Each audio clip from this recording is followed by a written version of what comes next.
नमस्कार दोस्तों, हर रोज़ की तरह आज भी आपके साथ हूँ, आपके सामने हूँ। वही जो हर रोज़ होता है, दिल्ली से छपने वाले अखबारों का बंडल होता है। इसमें कुछ खास जानकारी, क्या छपा क्या छिपा, और कुछ मेरा विश्लेषण और मेरी जानकारी हर रोज़ आपसे शेयर करता हूँ। आप इसको देखते हैं, सराहते हैं। आज अखबार और ख़बरों की बात करने से पहले कुछ अपनी बात। मुझे लगता है 22-23 दिन पहले मैंने ये सिलसिला शुरू किया था और अचानक शुरू किया, और 20-22 दिनों में आप सब लोगों ने बहुत देखा और सराहा। कई वीडियोस लाखों लोगों ने देखे, तो मेरे लिए हौसले की बात है कि अगर मैं इतनी मेहनत करता हूँ तो इतने लोग देखते हैं, आप लोग सराहते हैं। और मैंने कई बार कहा कि इसको अगर बेहतर करने का कोई उपाय, सुझाव हो तो आप बताएं। बहुत सारे लोगों ने देखा, मैंने कल के वीडियो में सुझाव दिए हैं, पहले के वीडियो में भी दिए हैं। मैं कोशिश करूंगा उन सुझावों को अमल करने की, लेकिन वक्त की एक कमी और दिक्कत और किल्लत होती है दोस्तों। इसलिए आज मैंने कहा कि मैं अपनी बात कहूं। अब 4 बजे 5 बजे मैं उठता हूं बेचैनी में कि अखबार कब आएगा, फिर कुछ वेबसाइट्स देखने लगता हूं। 6 बजे तैयार हो जाता हूं और उसके बाद 6:30 से दरवाजे के आसपास मंडराने लगता हूं कि अखबार वाला आएगा। कभी कभी 7:10 7:20 भी होता है। आज भी अखबार वाला 7:30 के बाद आया। और कल बहुत दिन के बाद ऐसा हुआ कि कई रातों से मैं सो नहीं पाता था, बेचैनी में। सुबह होता है, थोड़ा मेरा स्वभाव एंग्जाइटी का है और इस तरह की चीज़ों में हाइपर होता हूँ, हाइपर एनर्जेटिक होता हूँ। जो मुझे जानते हैं, मेरे साथी जिन्होंने मेरे साथ काम किया, वो जानते हैं स्वभाव से मैं ऐसा हूँ। इसलिए बहुत बार लोग कहते हैं आप इतनी जल्दी जल्दी क्यों बोलते हैं। तो एक आंतरिक ऊर्जा है और एक आंतरिक बेचैनी है जो मुझे ऊर्जावान भी रखती है, क्या कहें, बहुत बेचैन भी रखती है। और उन बेचैनियों का समंदर मुझे कई बार सोने नहीं देता। तो कई रातों से मैं ठीक से सो नहीं पा रहा था। कल क्या हुआ पता नहीं, मुझे लगा कि अब सोना चाहिए, तो मैं एल्प्रेक्स खाकर सो गया। मैं आज आपको बता रहा हूँ क्योंकि मुझे बेचैनी थी, और मैं 8 बजे ही कल सो गया और आज देर से उठा, और अखबार मैंने आज ठीक से नहीं पढ़ा है। तो इस माफ़ी के साथ कि बहुत सारे लोग कहते हैं इसको थोड़ा ऑर्गेनाइज़ करिए। कुछ लोगों ने कमेंट किया थोड़ा मिसमैनेज दिखता है, मिसमैनेजमेंट दिखता है। तो दोस्तों होता ये है कि 7:30 बजे अखबार आता है, 8:30 बजे मैं रिकॉर्डिंग करता हूँ। अभी जो आप देख रहे हैं 10 बजे अपलोड होगा अभी, तो 8:30 बजे रिकॉर्डिंग करता हूँ। फिर थोड़ा उसको एडिट करता हूँ, हेडलाइंस वगैरह टेक्स्ट लगाता हूँ जो आप देखते होंगे, उसमें 20-25 मिनट लगते हैं। फिर एक्सपोर्ट करके अपलोड होने में ठीक डॉट 10 बजे मैं अपलोड कर देता हूँ। एक अच्छी चीज़ ये है कि मैंने एक टारगेट लिया पिछले 20-22 दिनों से कि हर रोज़ 10 तो 10, घड़ी का कांटा 10 से 10, 1-2 नहीं हुआ तो ये शायद उस बेचैनी, अफरा तफरी, जल्दबाजी और एक ही घंटे में सब करना है। कुछ दोस्तों ने सुझाव दिया कि आप एक अखबार को पढ़ते जाइए, अलग करते जाइए। कई तरह के सुझाव आए, लेकिन होता है कि आप एक खबर को डील करते हैं, फिर दूसरी खबर पर आते हैं, उसी अखबार में होता है, और कोई क्या कहते हैं, रीटेक की कोई गुंजाइश नहीं। जो मैं करता हूँ 1 टेक में, 1 गो में करता हूँ। रीटेक नहीं होता, वक्त नहीं होता है। कई बार स्टूडियो में जब प्रोग्राम्स की रिकॉर्डिंग करते हैं 6 बार, 8 बार, 10 बार, 15 बार में रिकॉर्डिंग करते हैं, रीटेक करते हैं, एडिट करते हैं, छोटे छोटे चंक को छोटे छोटे टुकड़ों में रिकॉर्ड करके फिर क्लब करते हैं। आपने देखा होगा मेरे जितने वीडियो होते हैं सब के सब 1 गो में होते हैं। मैं उसको एडिट नहीं करता हूँ। एडिट सिर्फ इतना 1-2 बार हुआ, बोलने में फंबल कुछ गलत बोल गया, हालांकि वो भी 2-4 बार चला गया, लेकिन कभी कभी मैंने कोशिश करता हूँ कि उस फंबल को अगर हो गया, मुझे याद रहा और वक्त रहा तो ठीक करूं। जैसे पिछली बार एक बार मैं योगी के बयान का जिक्र करते हुए, उस बयान में ये था कि 2019 तक राम राज्य आएगा, और 2 बार मैं 2017 बोल गया। बाद में बहुत अफसोस रहा पूरे दिन कि मैं ऐसा क्यों कर गया, लेकिन अपलोड हो चुका था, देर से मेरी नज़र गई और जल्दबाजी में मैं सुन नहीं पाया। तो मुझे लगा कि आज अपनी बात कहूँ दोस्तों। मैं कोशिश करता हूँ कि जानकारियों को इकट्ठा करूँ, और इसके लिए वक्त होता तो शायद बेहतर होता। आने वाले समय में देखते हैं कि इसको लाइव किया जाए ताकि लोगों तक 1 घंटा, मुझे भी वक्त 1 घंटे का ज़्यादा मिले और आपकी बात भी आ पाए। लेकिन अभी देखते हैं अभी आगे कैसा होता। और आप सब लोगों ने सुझाव सलाह दिया, इसके लिए बहुत बहुत शुक्रिया। ऐसे ही सुझाव सलाह देते रहिए और आपके सुझावों पर अमल करने की कोशिश करूंगा। अब आते हैं आज की खबर पर। जैसा कि मैंने पहले कह दिया कि बहुत ज़्यादा मैंने पढ़ा नहीं है, वक्त नहीं मिला और थोड़ी देर से उठा, ये भी कह सकते हैं। सारी माफ़ी मैंने पहले मांग ली। अब कई बड़ी खबरें हैं, आपने देखा होगा शिक्षा नीति, कल शाम का बहुत तेज़ डेवलपमेंट है, लेकिन मैं थोड़ा कट के अपने को मैं कूल करके सोने की कोशिश में मैं कल की खबरों से वंचित रहा शाम को। तो शिक्षा नीति की बड़ी खबर है जो आपने देखा है।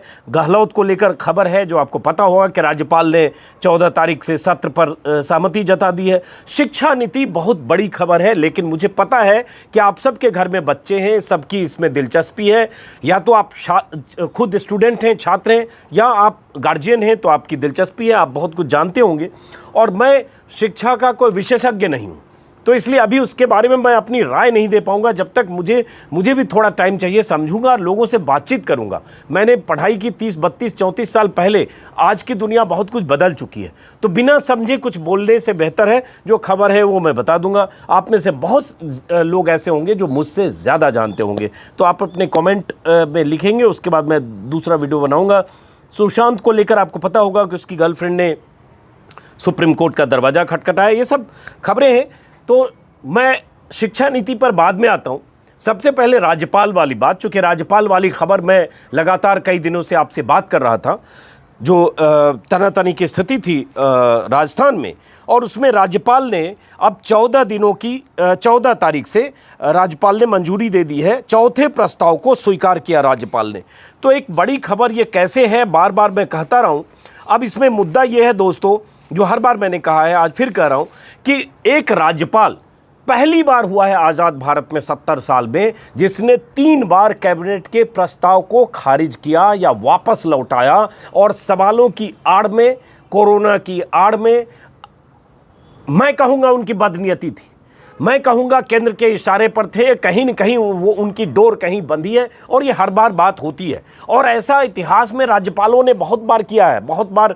हर वीडियो में मैंने पिछले राज्यपालों का भी जिक्र किया है, चाहे यूपीए की सरकार हो, चाहे यूनाइटेड फ्रंट की 2 साल की सरकार हो, हर सरकार में हुआ है। लेकिन सवाल उठता, अभी जो हुआ वो भी 70 साल में पहली बार हुआ, और बीते 6 सालों में 3 बार ऐसा हुआ। एक सुप्रीम कोर्ट से झटका लगा, सरकारें वापस, सरकारों की बहाली हुई है, चाहे अरुणाचल में हो, चाहे उत्तराखंड में हो। लेकिन सवाल ये उठता है कि इतनी अनैतिकता के बाद भी 14 तारीख तक की मियाद तय की गई कि 14 को सत्र। अशोक गहलोत आपको पता होगा कि अभी बुलाना चाहते थे। अब 14 को अगर सत्र बुलाया जाएगा, इसका मतलब ये हुआ कि राज्यपाल ने मोदी की आर्मी, इसलिए मैंने इसमें लिखा है मोदी की आर्मी को वक्त दे दिया 15 दिन का, कि पर्दे के पीछे 15 दिन जो करना हो करिए। अभी से जिसको टाइम बाय कहते हैं, ये टाइम बाय के लिए वक्त है। 15 दिन तक अब पूरी ताकत लगेगी। अभी तक सचिन पायलट के साथ सिर्फ 19 विधायक, अगर सरकार को गिरानी है तो कम से कम 30-32 बागी विधायक चाहिए, उसमें उनके नंबर कम हैं। अशोक गहलोत का दावा कि उनके पास नंबर पूरे हैं दोनों स्थितियों में। अगर सचिन पायलट व्हिप का उल्लंघन करके अगर फ्लोर टेस्ट में अगर क्रॉस वोटिंग करते हैं तो सदस्यता जाएगी और सरकार तब भी बचेगी, क्योंकि उनको लगता है कि उनके नंबर पूरे हैं। निर्दलीय को मिलाकर और 88 विधायकों को मिलाकर 101 है उनका दावा है मैं कर रहा हूँ, और इनकी सदस्यता जाएगी। तो ये डाल पात की लड़ाई में इस बीच अशोक गहलोत ने कल ये भी कहा है, जो कई अखबारों में है, अशोक गहलोत ने कहा है कि अभी भी जिन्होंने धोखा दिया वो चाहें तो सोनिया गांधी से माफ़ी मांगकर, अनकंडीशनल माफ़ी मांगकर वापस लौट सकते हैं। ये अशोक गहलोत ने कहा। ये खबरें बताने से पहले जरा, कल भी मैंने आपको बताया था कि इकोनॉमिक टाइम्स में राज्यपाल ने अपनी सफाई दी है। आज भी राज्यपाल के 2 इंटरव्यू छपे हैं, और ये कल भी मैंने कहा, कलराज मिश्रा निजी तौर पर बहुत ही विनम्र और बहुत ही सज्जन टाइप के नेता के तौर पर वो जाने जाते रहे हैं। दशकों से उनकी राजनीति रही है, चाहे नेता हो, चाहे विधायक हो, चाहे सांसद हो, चाहे केंद्रीय मंत्री हो। लेकिन उन्होंने पलीता लगा लिया अपनी पूरी प्रतिष्ठा को और साबित कर दिया कि राज्यपाल होकर इस उम्र में बुजुर्गियत के साथ राज्यपाल होना और उस कुर्सी को बचाए रखने के लिए केंद्र की सत्ता, केंद्र में जो लोग बैठे हैं, चाहे मोदी हो चाहे शाह, उनके इशारों पर किस हद तक नाचना पड़ता है, ये साबित किया। ये संवैधानिक मर्यादा की धज्जियां उड़ाई। ये लोग लिख रहे हैं और अखबारों के संपादकीय लिखे जा रहे हैं कि 70 साल में पहली बार उन्होंने अब क्या किया है। इंटरव्यू में उन्होंने सफाई दी है, 2 इंटरव्यू में, कल भी था, आज टाइम्स ऑफ इंडिया और एक्सप्रेस में फिर उनका इंटरव्यू है। ये इंटरव्यू कलराज मिश्रा का है आज एक्सप्रेस में। इस इंटरव्यू में भी इन्होंने यही कहा है। मैं इंटरव्यू के हिस्से को जो मैंने ट्रांसलेट किया वो मैं बता देता हूँ, चूँकि ये लंबा होगा इसको पढ़ना। वो इसमें वही बात उन्होंने कही जो कल कहा। इसमें उन्होंने कहा कि मैं कहाँ मना कर रहा था सत्र बुलाने की से, मैं तो सिर्फ अर्जेंसी की वजह पूछ रहा था कि अर्जेंसी क्यों है सत्र बुलाने की, क्योंकि कोरोना का दौर है और कैसे सेफ्टी की जाएगी, कैसे 1000 लोगों का इंतज़ाम होगा हाउस के वक्त जो होंगे 200 विधायक के अलावा जो बाकी सदन से जुड़े हुए जो बाकी विभागों के कर्मचारी होते हैं। सरकार ये बताने को तैयार नहीं थी कि इतने शॉर्ट नोटिस पर सत्र बुलाने की ज़रूरत क्यों है जब कोरोना फैला है। यह राज्यपाल ने सवालों के जवाब में कहा है। लिज मैथ्यू ने ये इंटरव्यू किया है, उसका हिंदी बता रहा हूँ।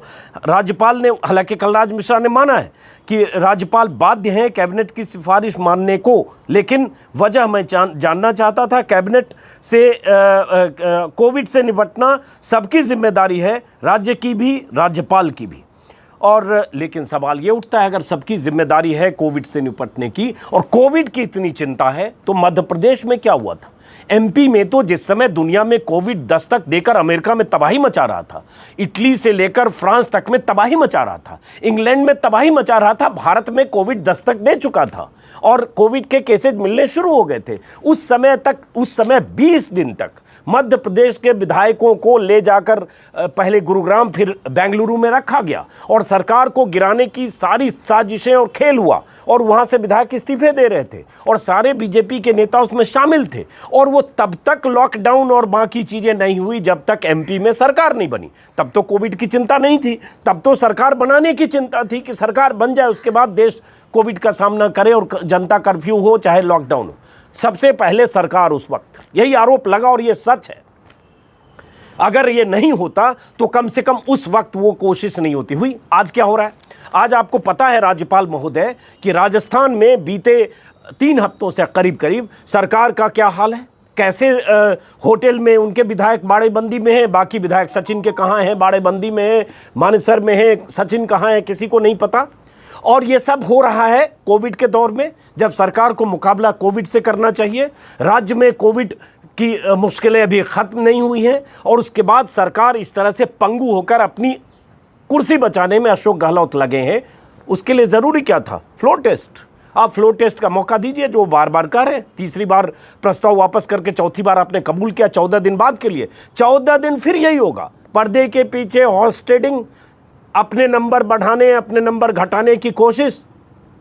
अशोक गहलोत बचाने में लगे होंगे, पायलट गिराने में होंगे, बीजेपी खेल में लगी होगी। 72 बीजेपी की, 3 उनके साथ 75 अगर पायलट के और बाकी क्या होते हैं। पूरा खेल इस बीच चलता रहेगा। ऑडियो टेप तो आया ही था जिसमें कथित तौर पर केंद्रीय मंत्री की संलिप्तता पाई गई, जिसको एसओजी ने ट्रैप किया या सर्विलांस के जरिए रिकॉर्ड किया, जो भी किया वो उस मामले का खुलासा भी होना बाकी है। सफाई भले केंद्रीय मंत्री ने दी।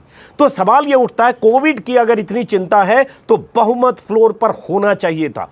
सबने लानत मलामत की, एक से एक लोग, वो भी लोग जो कायदे से मोदी सरकार के समर्थक माने जाते हैं, उन्होंने इस पैमाने पर राज्यपाल की निंदा की, लानत मलामत की। आज वेद प्रताप वैदिक ने भी लेख लिखा है भास्कर में, पढ़ लीजिएगा। हालांकि उन्होंने संतुलन साधने की दोनों तरफ से कोशिश की है, लेकिन उन्होंने भी एक तरह से लिखा है कि बीजेपी को यह कोशिश नहीं करनी चाहिए थी सरकार गिराने की। दैनिक भास्कर में लेख है वेद प्रताप वैदिक का।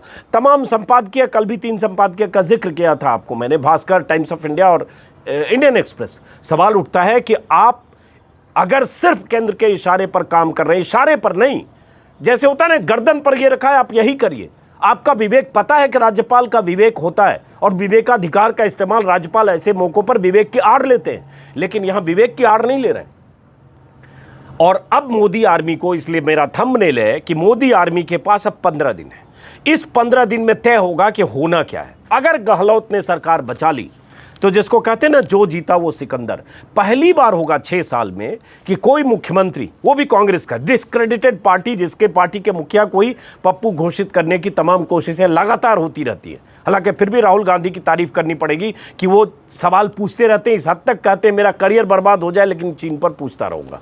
तो वो तो अपने खारिज होने की हद तक राहुल गांधी सवाल पूछ रहे हैं। उनमें उनकी 100 नाकामियां, उनकी पिछली सरकार के 1000 नाकामियां, यूपीए 2 के 1000 घोटाले अपनी जगह है, लेकिन यहाँ कलराज मिश्रा का जो तरीका है, राज्यपाल का जो तरीका है, और सरकार को अस्थिर करके वैकल्पिक कोशिशें जो हो रही है, वो मोदी सरकार की या मोदी की या अमित शाह की फितरत है। सब जगह एको अहम द्वितीयो नास्ति, कोई दूसरा ना हो, इसलिए जहां भी जैसे मौका मिला वहां सरकारें गिराई गई हैं। बनी हुई सरकार को गिराई गई, कम नंबर के बाद सरकार बनाया गया, चाहे गोवा हो चाहे नॉर्थ ईस्ट में हो, और उसके बाद जहां बनी हुई है वहां कैसे डिस्टेबलाइज किया जाए। ये साम दाम दंड भेद कोई ऐसा रास्ता नहीं है। एक लाइन कह दूं, 96 में जब सरकार गिर रही थी तो वाजपेयी ने कहा था, जोड़ तोड़ से बनने वाली ऐसी सत्ता को मैं चिमटे से भी छूना पसंद नहीं करूंगा।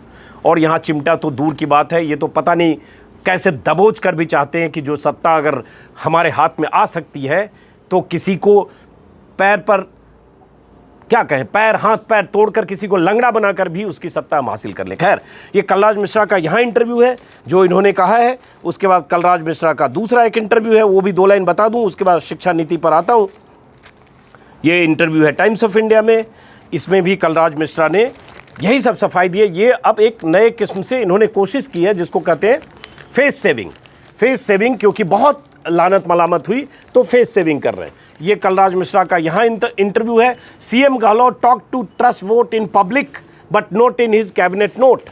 ये हेडलाइन है कलराज मिश्रा की कि कैबिनेट नोट में उन्होंने ट्रस्ट वोट की बात नहीं की, और ये इसलिए नहीं की क्योंकि उसके आधार पर खेल हो रहा था। और मैंने पहले के वीडियो में बताया, अशोक गहलोत कह रहे हैं सत्र बुलाओ, और उसके बाद क्यों ट्रस्ट वोट के बिना भी हो सकता है। अगर वहाँ व्हिप जारी हो गया बिल पास करने को लेकर, तो जो सदन में नहीं रहेगा बागी विधायक, उसकी सदस्यता व्हिप के उल्लंघन में जाएगी।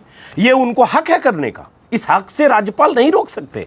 लेकिन राज्यपाल को चालाकी, क्योंकि वो चाहते हैं कि लिख कर दो और उसके बाद बाकी जो खेल उसके बाद होगा। और दूसरी बात, 21 दिन का नोटिस, जिसको लेकर तमाम लोगों ने कहा, कल के वीडियो में मैंने कहा किस दिन के लिए 21 दिन का नोटिस, 4 दिन 5 दिन में 6 दिन में सत्र बुलाए गए हैं, बुलाए जाते रहे। और कोविड की इतनी चिंता होती तो जो 5 तारीख को अयोध्या में हो रहा है और तमाम साधु पंडितों का, तमाम राम भक्तों का जमावड़ा, चाहे वीडियो से हो बहुत सारे लोगों का, लेकिन फिर भी हो रहा है, बहुत सारी चीज़, बहुत सारे लोगों का फिजिकल प्रेजेंस है, इसको टालते। लेकिन कोविड में भी वो ज़रूरी है ना, बाकी सारी चीज़ें ज़रूरी है जो आपको सूट करती है। लेकिन एक सरकार को बेदखल करने की जहाँ साजिश हो रही है, वहाँ फ्लोर टेस्ट में आपको दिक्कत है कि फ्लोर टेस्ट नहीं होना चाहिए। भाई अनलॉक हो रहा है देश में, तमाम चीज़ें अनलॉक हो रही है, लेकिन वहां विधानसभा में यह चिंता राज्यपाल को है। खैर, इसमें भी उन्होंने वही बात कही, इस इंटरव्यू में भी इन्होंने अखिलेश कुमार सिंह को इंटरव्यू दिया, इसमें भी वही बात कही कि मैं मना नहीं कर रहा था, मैं सत्र बुलाने की अर्जेंसी की वजह पूछ रहा था क्योंकि कोरोना का दौर है,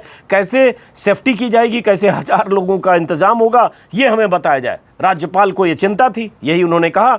सरकार ये बताने को तैयार नहीं थी कितने शॉर्ट नोटिस पर सत्र बुलाने की जरूरत क्या।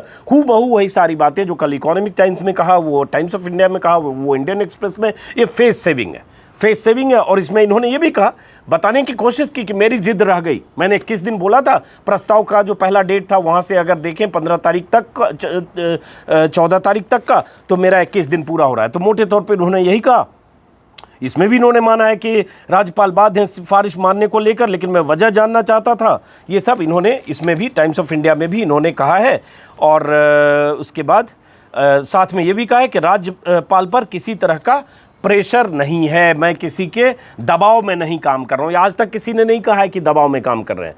सिब्ते रजी ने यूपीए सरकार के समय शिबू सोरेन को झारखंड में शपथ दिला दी थी। जब शिबू सोरेन 7 दिन तक बहुमत साबित कर नहीं पाए, 9 दिन तक जो कर नहीं पाते, तो उसके बाद उनको इस्तीफा देकर फिर अर्जुन मुंडा चीफ मिनिस्टर बने। ऐसे ही इसके अलावा रोमेश भंडारी ने किया था, यूनाइटेड फ्रंट की सरकार थी। जब 98 में जब जगदम्बिका पाल को बागी विधायकों के साथ 8 बजे उन्होंने कल्याण सिंह की सरकार बर्खास्त की और रात 10 बजे उन्होंने शपथ दिला दी 17 मंत्रियों के साथ मुख्यमंत्री को। कल्याण सिंह कोर्ट में गए और उसके बाद फिर कल्याण सिंह की सत्ता वापस लौटी और जगदम्बिका पाल गूगल के शीट में, गूगल के उस रिसर्च खजाने में 1 दिन के मुख्यमंत्री के तौर पर दर्ज हो गए भारत के इतिहास में। तो वहाँ भी हुआ। ऐसी घटनाएं बड़ी पड़ी हैं, भरी पड़ी हैं। अगर आप अतीत में जाएंगे तो 84 में इंदिरा गांधी के समय एनटीआर की सरकार गई, एनटीआर गई, हार्ट के ऑपरेशन करने विदेश गए, और यहाँ जो राज्यपाल थे उन्होंने एनटीआर की सरकार बर्खास्त कर दी और भास्कर राव को चीफ मिनिस्टर बना दिया। उसके बाद जब एनटीआर आए लौट के, उन्होंने हंगामा किया, जाहिर है उनका एक प्रभाव था, और उसके बाद फिर से वापस एनटीआर की सरकार बनी, और तब जब इंदिरा गांधी को राज्यपाल तक बदलना पड़ा, उस समय शंकर दयाल शर्मा जो बाद में राष्ट्रपति बने, राज्यपाल बनाकर भेजा गया। ये है 1984 की बात। तो ऐसी कहानियां, ऐसी जानकारियां हरियाणा में हर दौर में हुआ है। बार बार ये कांग्रेसी राज की बात करने लगते बीजेपी वाले। मैं हर वीडियो में कहता हूं, पिछले 15 दिनों में 10 बार मैंने बोला कि कांग्रेस ने धतकर्म किए हैं 70 सालों में, 60 सालों में, 50 सालों में, जितने साल जहां भी रहे। लेकिन क्या आप उनके इन सारे धतकर्मों से कंपटीशन कर रहे हैं, प्रतियोगिता कर रहे हैं? तो तब ठीक, तब फिर प्रतियोगिता में आप अभी फिलहाल नंबर 1 हैं, क्योंकि 70 साल में इतिहास बन गया कि तीसरी बार कैबिनेट के प्रस्ताव को वापस किया गया या खारिज किया गया, सदन के सत्र बुलाने को हिस्ट्री में दर्ज हो गए। अब कोई आगे कहेगा कि इतिहास में ऐसा हो चुका है, अभी तक कहा जा रहा है इतिहास में नहीं हुआ। तो खैर, ये थी कलराज मिश्रा की बात। अब जो मोदी आर्मी क्या करेगी, क्या होगा, वो आगे पता चलेगा, और 14 दिन तक ये खेल पकड़ने, गिराने, पछाड़ने का ये चलता रहेगा। अब आते हैं दोस्तों शिक्षा नीति पर। थोड़ी लंबी बात हो गई, मैंने पहले कहा शिक्षा नीति पर मैंने बहुत ज़्यादा पढ़ा भी नहीं है, और मैं एक्सपर्ट नहीं हूँ। एक्चुअली जिसमें एक्सपर्ट नहीं हूँ उसमें बहुत ज़्यादा अपनी तरफ से बोलने का कोई मतलब नहीं है। तो मैं जो जानकारी है, जो शायद आपको भी पता होगी, हर अखबारों की हेडलाइन है आज, एक तो राफेल की हेडलाइन है, उस पर ज़्यादा बात करने का रफाल का इसलिए मतलब नहीं है क्योंकि हमसे ज़्यादा आप जानते होंगे 24 घंटे चैनल पर पिछले 3 दिनों से यही चल रहा है। टेक ऑफ से लेकर लैंडिंग तक minute by minute carpet coverage हो चुका है। मुझसे ज़्यादा हर आदमी इस देश में राफेल के बारे में जानता है। हो सकता है वायुसेना के सैनिक से भी ज़्यादा आप में से बहुत लोग जानते होंगे। तो इसलिए शुभकामनाएं वायुसेना को, भारत की सेना को, लेकिन उस पर काफ़ी बात हो चुकी है। अब बात आते हैं भास्कर की जो हेडलाइन है शिक्षा नीति पर। 5वीं तक मातृभाषा में ही पढ़ाई होगी, पढ़ाई बीच में छोड़ी तो भी सर्टिफिकेट। ये एक इम्पॉर्टेंट पहलू है, और इसमें जो मुझे एक दिलचस्प चीज़ लगी सबसे ज़रूरी, जो शिक्षा बहुत अहम है देश के लिए, युवाओं के लिए, आने वाली पीढ़ी के लिए, देश के विकास के लिए, हर चीज़ के लिए। बिना शिक्षा के कुछ हो नहीं सकता। तो बुनियाद ज़रूरी है। उसमें एक ज़रूरी चीज़ ये है कि जीडीपी का 6% शिक्षा पर खर्च होगा, जो अब तक 4.43% था। तो एक 1.5% का जो इजाफा है, ये एक बड़ी बात, ये ज़रूरी है। एजुकेशन को बढ़ाने के लिए आप उस पर खर्चे आपको ज़्यादा करने होंगे, क्योंकि बुनियादी तौर पर देश की शिक्षा ही देश की बुनियाद को मजबूत करेगी। तो वो एक है। उसके अलावा जो आप, मैं फिर कह रहा हूँ, एमफिल नहीं होगी, 15 साल में कॉलेज स्वायत्त होंगे, मान्यता की ज़रूरत नहीं, 10+2 की जगह 5+3+3+4 सिस्टम होगा, 3 साल की आयु से 12वीं तक 4 ग्रुप होंगे। ये सारी जानकारियाँ हैं जो आपने देखा होगा। 2030 के बाद 3 वर्षीय बीएड ख़त्म हो जाएगा, एमफिल ख़त्म हुआ, जो एक जानकारी है जो आपने देखा होगा। उसके अलावा एक सेकंड रुकिएगा, नव भारत टाइम्स में निकाल रहा हूँ। और यही लोग, दोस्त लोग सुझाव देते हैं कि थोड़ा ऑर्गेनाइज़ करिए, लेकिन इतनी खबरें होती है तो ऑर्गेनाइज़ करने, इसको भी ऐसे ही करना होता है। खैर, इसमें एक है कि 10+2 सिस्टम, ये नव भारत टाइम्स की हेडलाइन है। नव भारत टाइम्स ने अंदर के पन्ने पर थोड़ा विस्तार से छापा है। ये मैं आता हूँ इस पन्ने पर। 5वीं तक पढ़ाई, मातृभाषा में प्रैक्टिकल नॉलेज पर जोर, 2030 तक लागू हो जाएगी नई शिक्षा नीति। और इसमें जो इन्होंने कहा, नीति में कहा गया है कि बजट में शिक्षा की हिस्सेदारी वही 6% की जाएगी। शिक्षा में बदलाव का प्रस्ताव, नीति लागू करने के लिए जिम्मेदार central advisory board of education की जगह राष्ट्रीय शिक्षा आयोग का गठन किया जाएगा। राइट टू एजुकेशन का लाभ स्कूलों को देना होगा। रिपोर्ट कार्ड बनाने के तरीके अलग होंगे। 6वीं से स्किल डेवलपमेंट होगा। साल में 2 बार 10वीं बोर्ड परीक्षा क्वेश्चन मार्क के साथ लिखा है कि क्लास 3, 5, 8 और 12th में बोर्ड परीक्षा की तर्ज पर जांच होगी। कक्षा 3 की परीक्षा में बुनियादी चीज़ें पूछी जाएगी। 10वीं से 12वीं की बोर्ड परीक्षा की जगह सेमेस्टर सिस्टम लाने की सिफारिश की गई है। वहीं बोर्ड में नंबर फोकस करने की बजाय नॉलेज फोकस करने की पहल की गई है। इसमें कहा गया है कि आगे देखा जाएगा कि बोर्ड की परीक्षा को साल में 2 बार कराया जा सकता है या नहीं।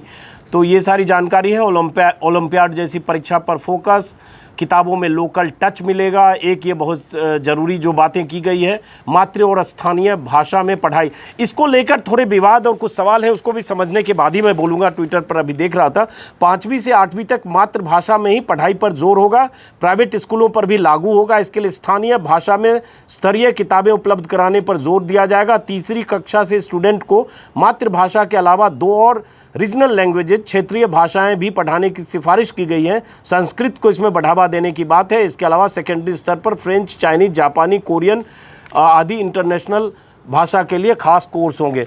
तो ये सारी जानकारी है। मेरे ख्याल से आर्ट, साइंस, कॉमर्स की दीवार टूटी, ग्रेजुएशन की पढ़ाई में बड़ा बदलाव आएगा। इसमें कहा गया कि ग्रेजुएशन स्तर पर साइंस, आर्ट्स, कॉमर्स की दीवार टूट जाएगी। ग्रेजुएशन में स्टूडेंट साइंस और आर्ट्स दोनों विषय लेकर पढ़ते हैं। मसलन कोई स्टूडेंट इतिहास लेकर ग्रेजुएशन करता है तो कोई फिजिक्स लेकर माइनर विषय रख सकता है। 4 साल की पढ़ाई में कई मौके छोड़ने का है। एक एग्ज़िट का जो है वो एक खास है कि एग्ज़िट करने की गुंजाइश है। तो ये सब है। और मैं फिर कह रहा हूँ, चूँकि मैंने बहुत विस्तार से इसका अध्ययन नहीं किया है। जब अध्ययन नहीं किया है तो बहुत ज़्यादा इस पर अपनी राय मैं नहीं दे पाऊँगा। जो अखबारों में दिखा है मैंने उतना ही पढ़ा, चूँकि सुबह ही पढ़ा और देर से उठा हूँ। सारी सफाई मैं दे चुका हूँ आपको। 5 अहम सवाल हैं जो हिंदुस्तान ने छापा है,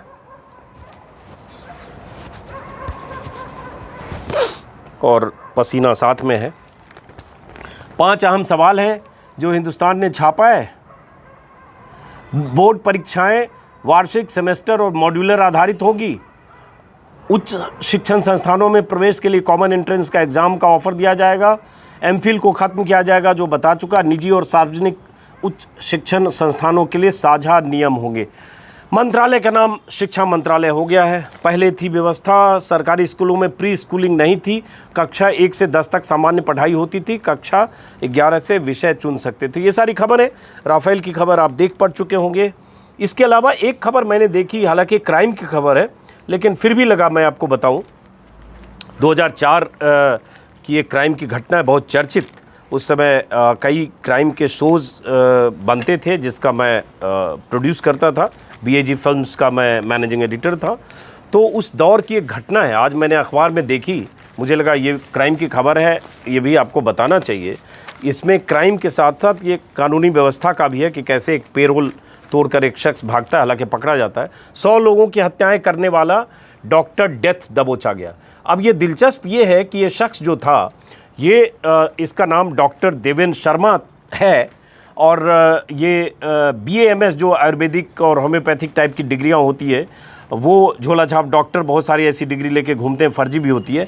वो डिग्री लेकर ये डॉक्टर बन गया था, किडनी ट्रांसप्लांट वगैरह करता था। लेकिन असली चीज़ थी कि 100 लोगों की हत्या के आरोप थे, और इसने खुद कभी कबूला था कि हर 10 दिन में एक कत्ल करता है। ये जयपुर में एक हत्या के मामले में इसको 2004 में पकड़ा गया था और 2008 में उम्र कैद की सज़ा हुई थी। लेकिन 16 साल जेल में रहने के बाद 2020 की जनवरी में भाग गया था और अभी ये पकड़ा गया है। और उसके बाद कैसे मारता था, मर्डर करता था, टैक्सी वालों को हायर करता था, औसतन हर रोज़ हर 10 दिन में एक टैक्सी चालक की हत्या करता था, इन्हें तड़पा कर मारता था।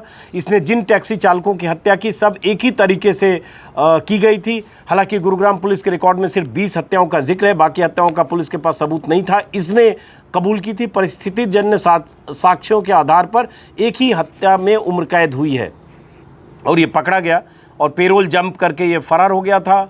किडनी निकालने से लेकर बहुत तरह के इस पर आरोप हैं। बिहार के सीवान से BAMS की डिग्री ली थी। 84 में राजस्थान के जयपुर के बांदी कुई में जनता अस्पताल के नाम से क्लिनिक चलाता था और उसके बाद उसने तरह तरह के अपराध किए और ख़ास तौर से उसमें गुरुग्राम और आसपास के इलाकों से टैक्सी गायब होने लगे तो गुरुग्राम पुलिस ने टैक्सी स्टैंडों पर सादे कपड़ों में पुलिसकर्मी तैनात किए। डॉक्टर देवेंद्र को टैक्सी बुक करते हुए 9 फरवरी 2004 को गिरफ्तार किया गया। उसने पुलिसकर्मियों से कहा कि वो 100 से ज़्यादा कत्ल कर चुका है तो उनके होश उड़ गए। कुछ पुलिस कुछ ही हत्याएँ होने की बात मानकर चल रही थी। ये खबर है। तो एक ये खबर है, इसके अलावा बाकी खबरें, हाँ, एक रिया वाली खबर जो मैंने बताई, जो सुप्रीम कोर्ट में उसने दरवाज़ा खटखटाया है, इसको मेल टुडे ने इसको हेडलाइन के साथ छापा है। और ये मामला थोड़ा, अब कई तरह की बातें इसमें आ गई। अब परिवार ने संगीन आरोप लगाए हैं सुशांत के, जो कल के वीडियो में भी मैंने कहा था, परसों की बात है, आप सबको पता होगा।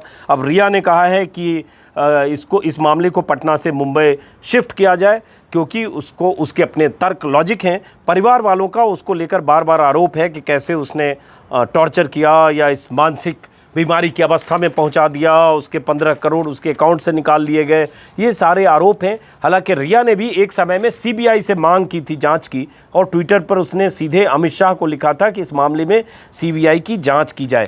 अब बात आ रही है सीबीआई की जांच से, तो महाराष्ट्र ने इनकार किया है, लेकिन पटना पुलिस की जांच, बिहार पुलिस की जांच कहा जा रहा है। नीतीश कुमार की विशेष दिलचस्पी इसमें ली, क्योंकि चिराग पासवान जो रामविलास पासवान के बेटे हैं और बिहार के कुछ नेताओं ने इसको लेकर लगातार मांग की। इसके जो चाचा हैं सुशांत के, वो भी राजनीतिक हैं, वो भी मांग करते रहे, और उस मांग के बाद ये सरकार कहें चुनाव का मौसम है, थोड़ा दबाव भी हुआ, और बिहार का लड़का था, गर्व की बात सबके लिए थी, इसलिए इसकी जाँच के आदेश हुए। अनलॉक 3 स्कूल कॉलेज 31 अगस्त तक बंद रहेंगे, ये भी चलेगा।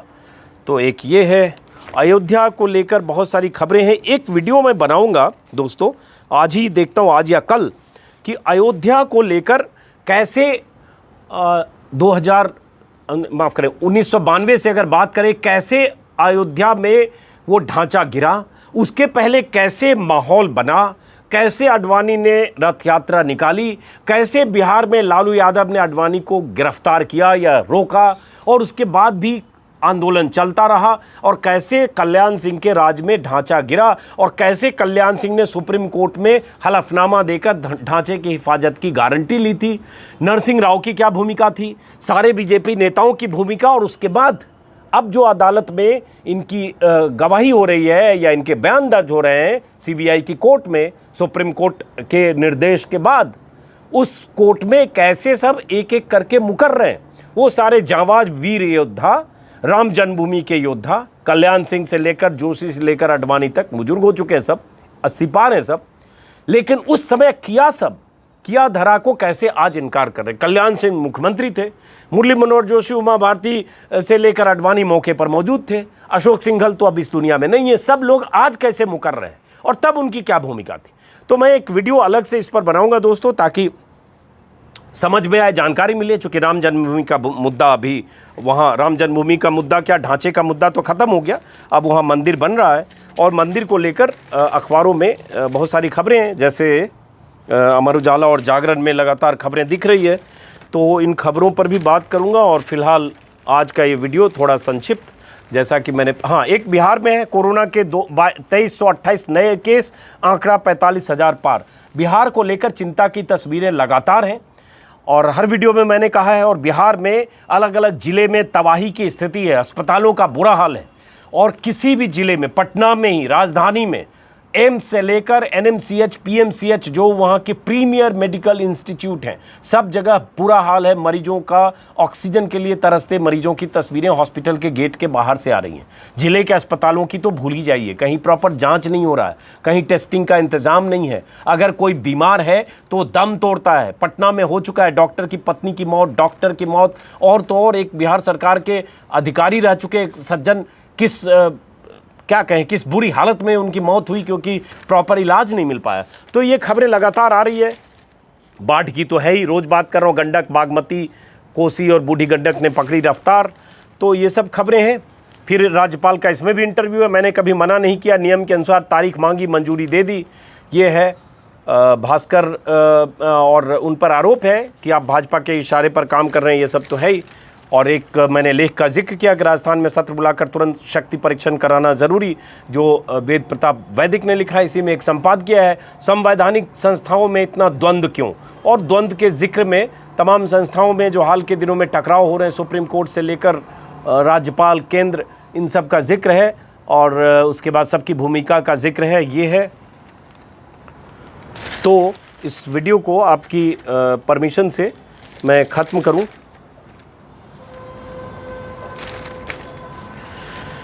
चूँकि 34 मिनट हो भी गया है, आप सब ने अगर सब्सक्राइब नहीं किया तो सब्सक्राइब करें, सलाह सुझाव देते रहें, कोशिश करूँगा बेहतर करता रहूँ, और आपके पैमाने पर मैं खरा उतरूँगा कह तो नहीं सकता, कोशिश करूँगा।